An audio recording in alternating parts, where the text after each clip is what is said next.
Great to be with you again. I was busy in the month of February doing projects and couldn't get here to regular meetings, and I missed you terribly.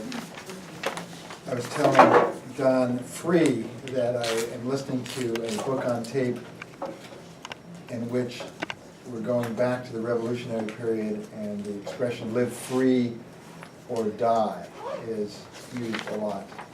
So I think it's very important that we behave properly and that I do this evaluation properly, because I want to live free and I don't want to die.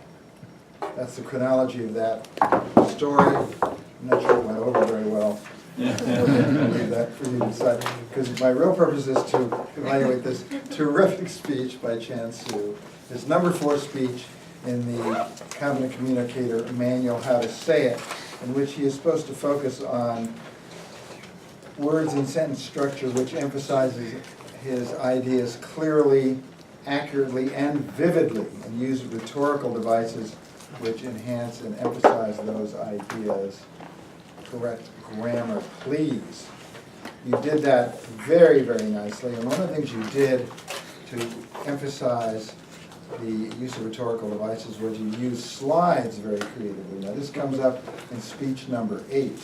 But I don't remember anyone using slides better to help tell the story than you just did, which was, are you a reasonable person or are you an emotional person, and talking about yourself.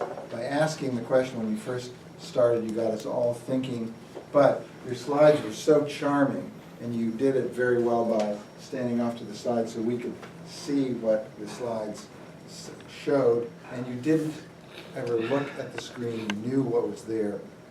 Excellent job. How could you have made this very funny, powerful talk even better? A couple of things I might suggest. One is you might have used dialogue. So when it was you versus your wife, you might have said, talk the way you would have said to your son, be careful next time, and you could have then come over here and just hugged your son, or I love you, or are you okay? Dialogue gets us into the emotional part and makes your message less forgettable when we think 2 days later, oh, what did he say in that speech? You could have gone from one side to the other, used more of the room, I think. And finally, you ended up with your conclusion of balance. You really didn't get to that point until the very end. So you didn't really build up to your conclusion. It didn't really fit as tightly as it might have. So if you did this speech again, I would have gotten into the balance between the two earlier. Although I do think that your yin and yang brain was fabulous. I'll return control to Mr. Toastmaster.